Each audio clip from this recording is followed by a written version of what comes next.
Hey, what's up, fellas? How you doing, man? Antonelli here.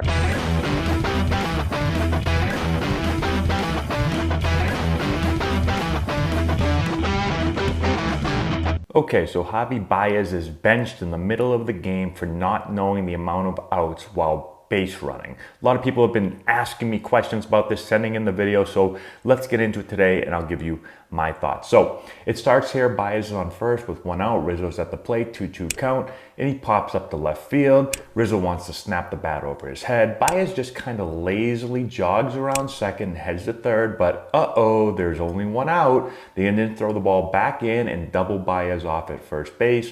Inning over. Baez just kind of says, oh well. So the first thing and the most obvious thing about this play is he doesn't know the number of outs, and that's one of the most important things to understand when you're on the bases. So we always talk about BSSD. This is what you need to know when you're on the bases. First thing, B, you need to know where the ball is. Second thing, S, you need to get the sign from your third base coach. Third thing, you have to look at the scoreboard. Now you don't physically have to look at it, but you have to understand the inning, the outs, and the score. And then the fourth thing is D. You need to know where the defense is. So BSSD. You need to know all 4 of these things every single pitch. You should go through it in your mind before you ever take your lead. Okay, so that's the first thing. Now the second thing is he doesn't know the outs, but he's also just kind of dogging it around the bases. So he's running, I don't even know if this is 50%. This might be like 25% around the bases. No, I'm not saying that you have to go into a 100% sprint. Like, yeah, I do like that, especially at the younger levels. I understand the big leagues are probably not going to drop this pop fly.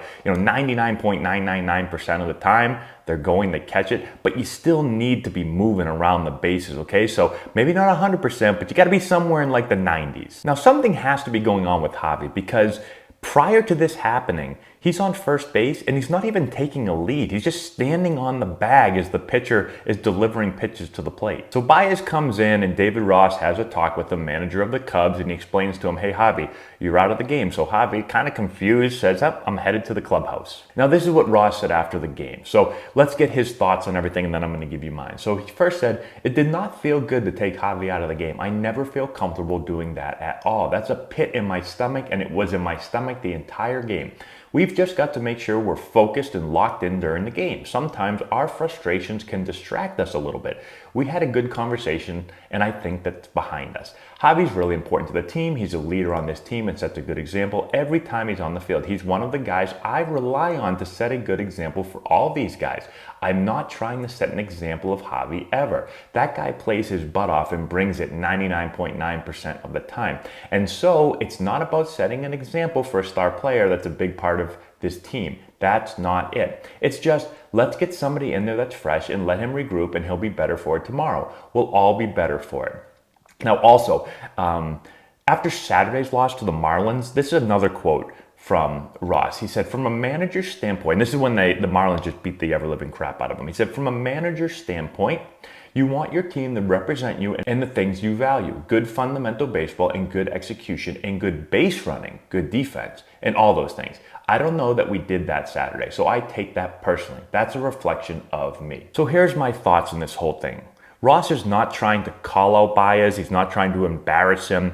He's essentially just holding his players accountable. And it doesn't matter what player it is. It can be your best player or your worst player. All players are essentially treated the same. So if you can't remember the amount of outs there are because you're tired or you're distracted or something's on your mind or you just simply don't give a crap, it doesn't matter what the reason is. It doesn't matter who the player is. You can't play in the game. So we play the game a certain way at a certain speed in all aspects of the game, whether that's hitting, fielding, pitching, base running, every single part of the game is important. So if you don't do your job, you don't play.